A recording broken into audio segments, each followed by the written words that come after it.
Hello friends, मैं हूं वैभव। मैं आपको पढ़ाऊंगा क्लास 7th की साइंस। आज हम शुरू करने जा रहे हैं अपना first chapter nutrition in plants. जैसा कि आपको याद होगा, आपने लास्ट ईयर फर्स्ट चैप्टर में पढ़ा था कि भोजन फूड लिविंग ऑर्गेनिजम्स के लिए कितना आवश्यक होता है, उन्हें जीने के लिए कितना हेल्पफुल होता है, उनकी नीड क्या होती है। आपने ये भी पढ़ा था फूड के कुछ कंपोनेंट्स होते हैं जिन्हें हम इन नामों से जानते हैं: carbohydrate, protein, fats, vitamins and minerals. और इन कंपोनेंट्स को हम कहते हैं न्यूट्रिएंट्स, जो कि हमारे बॉडी में बहुत ज़्यादा नेसेसरी होते हैं। सभी जीवित प्राणी लिविंग ऑर्गेनिजम्स भोजन की आवश्यकता होती है उन्हें। पौधे तो अपना भोजन स्वयं बना सकते हैं, लेकिन एनिमल्स और ह्यूमंस नहीं बना सकते। वो अपना भोजन पौधे से लेते हैं। एनिमल्स भी अपना भोजन पौधे से लेते हैं। तो इस तरीके से एनिमल्स और ह्यूमंस दोनों ही डायरेक्टली या इनडायरेक्टली डिपेंडेंट हैं प्लांट्स पे अपने भोजन के लिए। वो जो पूछ रहे हैं कि how plants prepare their own food, पौधे अपना भोजन स्वयं कैसे बनाते हैं, तो हम इसके बारे में आगे जरूर पढ़ेंगे। Modes of nutrition in plants. पौधे एक ऐसे जीव हैं, सिर्फ एक ऐसे जीव हैं जो कि अपना भोजन स्वयं बना सकते हैं, सिर्फ water, carbon dioxide and minerals की यूज़ करके। साथ ही वे अपने आसपास उपस्थित रॉ मटेरियल का यूज़ करके भी बनाते हैं।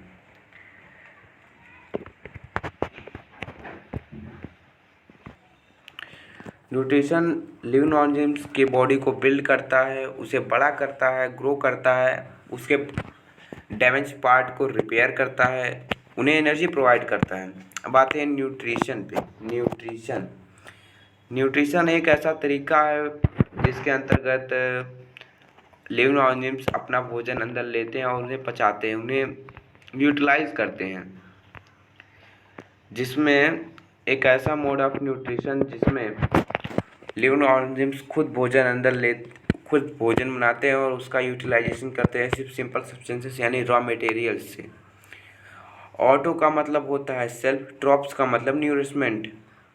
इसीलिए इन लिविंग ऑर्गेनिजम्स को जो कि अपना भोजन स्वयं बनाते हैं उन्हें हम ऑटोट्रॉप्स कहते हैं। Animals and most of the other animals take food by the prepare of the plant. जो अदर एनिमल्स होते हैं वो पौधे के द्वारा बनाया गया भोजन ही लेते हैं, उन्हें हम हेट्रोट्रॉप्स कहते हैं। हेट्रोट्रॉप्स मतलब अदर्स, ट्रॉफिक्स। हेट्रो मतलब अदर्स, ट्रॉप्स मतलब न्यूट्रिशमेंट। पहली पूछ रही है कि क्या हमारा बॉडी खुद भोजन बना सकता है carbon dioxide, water and mineral से, पौधों की तरह।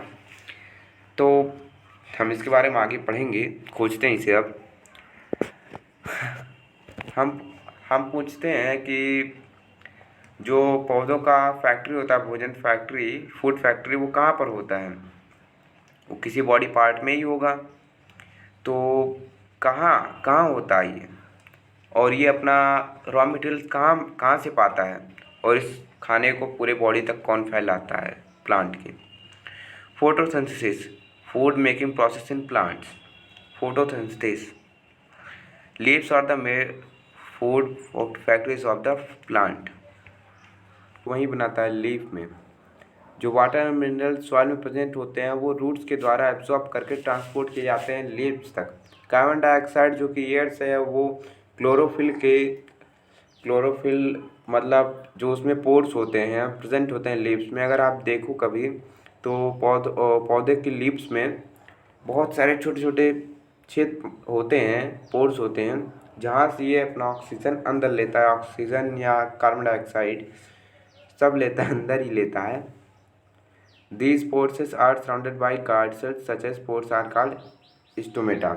इन पोर्सेस को हम क्या कहते हैं? स्टोमेटा कहते हैं।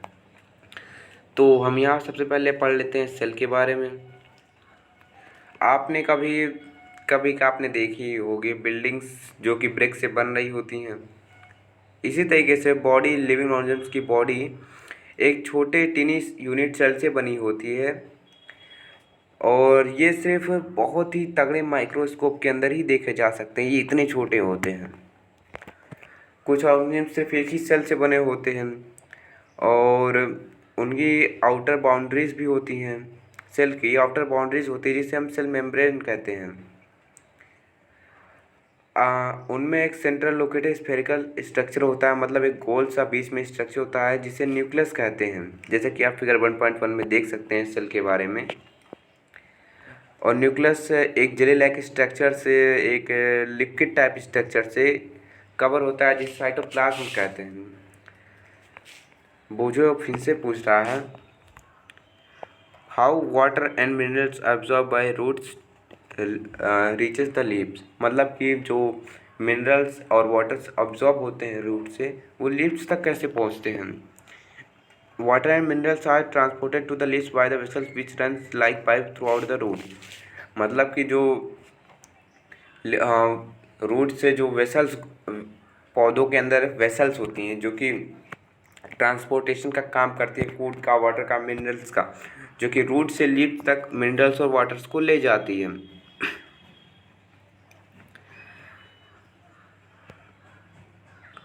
आप अभी इसके बारे में क्लास 11 चैप्टर 11 में पढ़ेंगे इसी क्लास में।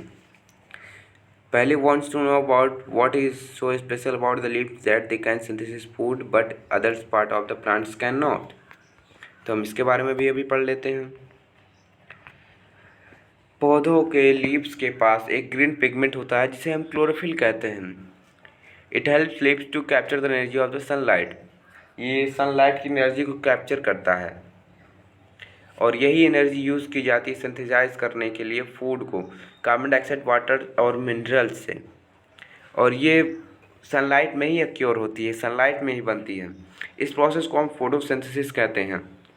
तो आप कह सकते हैं कि सन की प्रेजेंस में जब सन और क्लोरोफिल की प्रेजेंट में जब लीव्स अपना भोजन बनाती है, रॉ मटेरियल्स, तो उस प्रोसेस को हम फोटोसिंथेसिस कहते हैं। फोटो का मतलब लाइट और सिंथेसिस का मतलब कंबाइन है। So we find that chlorophyll, sunlight, carbon dioxide and water are the necessary to carry out the process of photosynthesis। हाँ, हमने ये अभी तो खोज ही लिया है कि chlorophyll, sunlight, carbon dioxide, water ये सब नेसेसरी है, बहुत आवश्यक हैं भोजन को, मतलब फोटोसिंथेसिस के लिए। ये बहुत यूनिक प्रोसेस है पूरे अर्थ पे। The solar energy is captured by the leaves and the store in the plants in the form of the food, मतलब जो सोलर एनर्जी है वो कैप्चर की जाती है लीफ से और भोजन के फॉर्म में पौधों में स्टोर की जाती है। तो इस तरीके से सन एक अल्टीमेट सोर्स है सभी लिविंग जीवों का एनर्जी के लिए। क्या आप ऐसा सोच सकते हैं कि पृथ्वी पे जीवन बिना फोटोसिंथेसिस के नहीं पॉसिबल है, क्योंकि सभी जीव लेते हैं, भोजन लेते हैं पौधे से डायरेक्टली या इनडायरेक्टली। अगर फोटोसिंथेसिस नहीं होगी तो भोजन नहीं बनेगा पौधों को, पौधे नहीं जीवित रहेंगे। जब पौधे जीवित नहीं रहेंगे तो लाइफ कैसे अर्थ पे रहेगी। In the absence of photosynthesis there would not be any food, yes there would not be any food.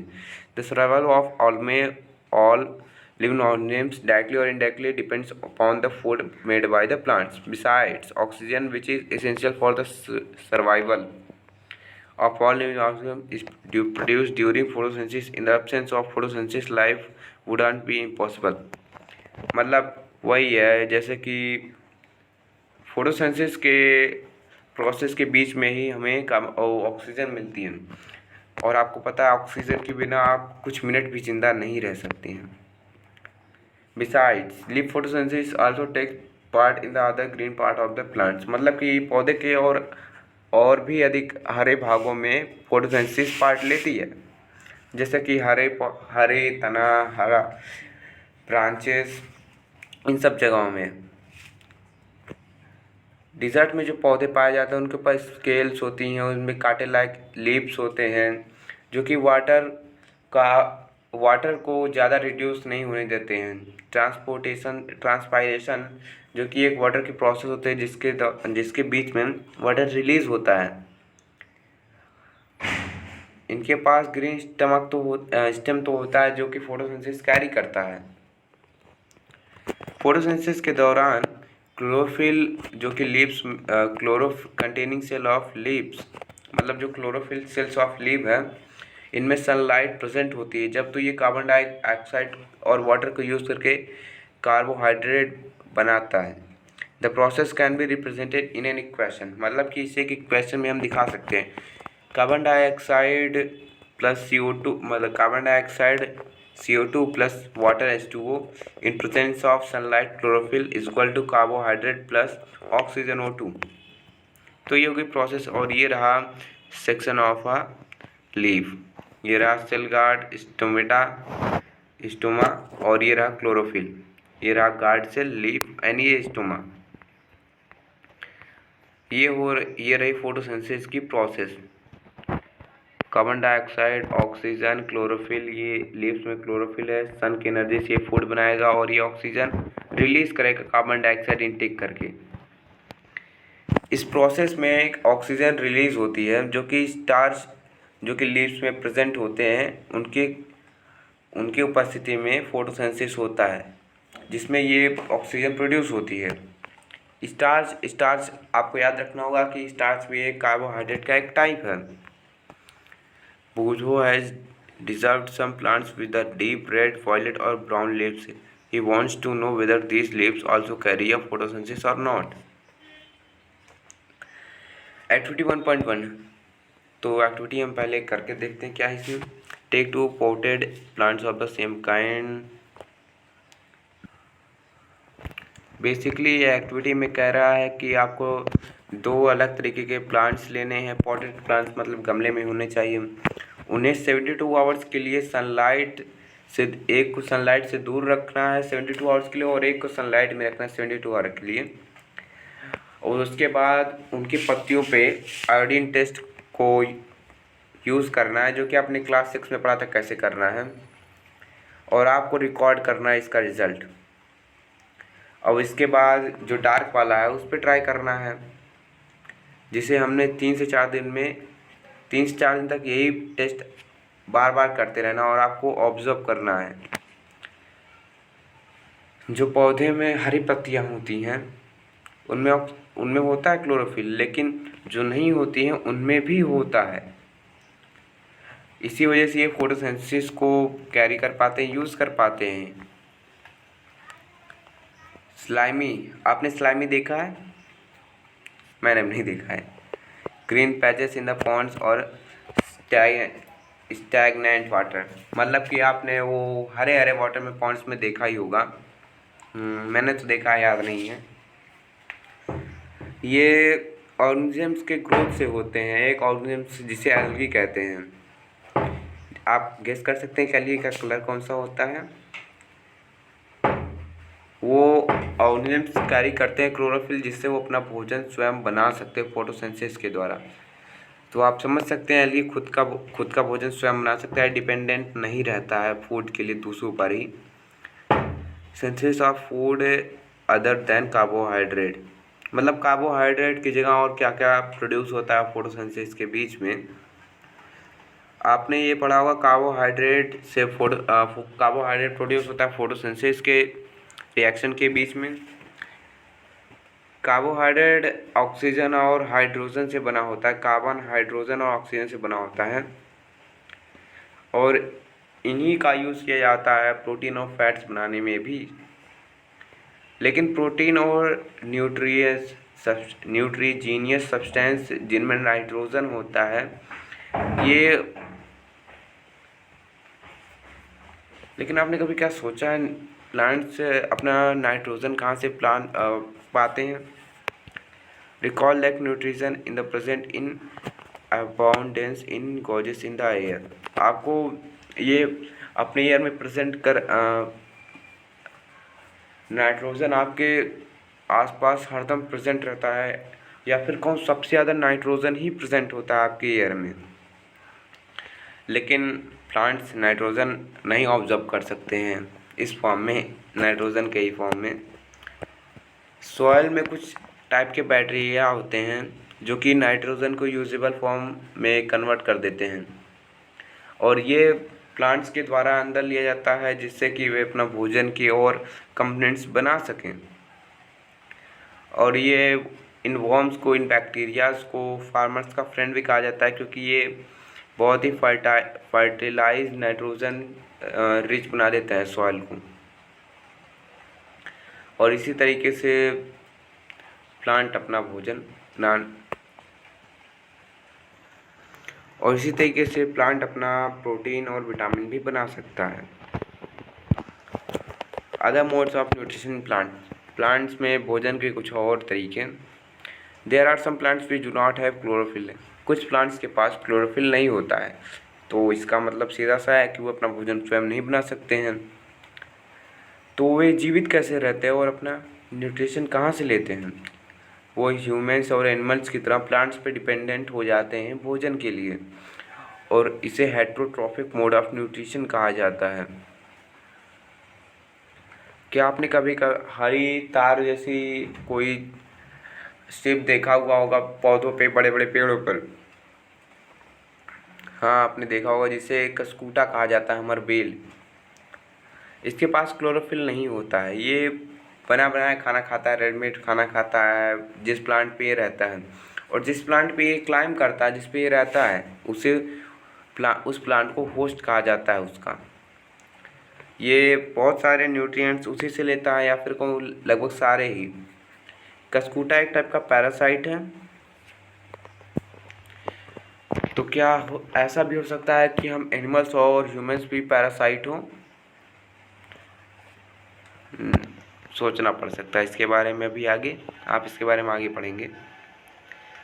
पहले wants to know about whether mosquitoes, bed bugs, lice and leeches that sucks or bloods are also parasites. Have you ever heard of plants that can eat animals? क्या आपने कभी ऐसे पौधों को बारे में सुना है जो कि एनिमल्स को खा सकता है?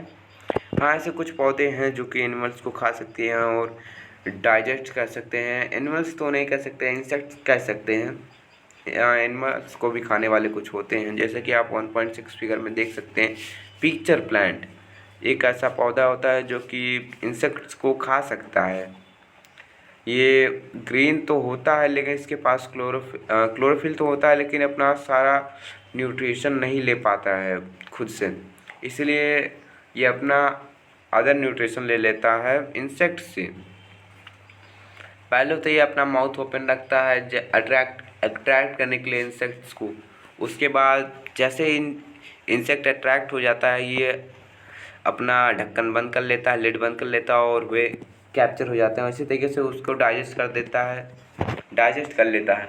ये डाइजेस्ट करता है अपने डाइजेस्टिव जूसों से, जो कि अंदर पिक्चर के अंदर रहते हैं।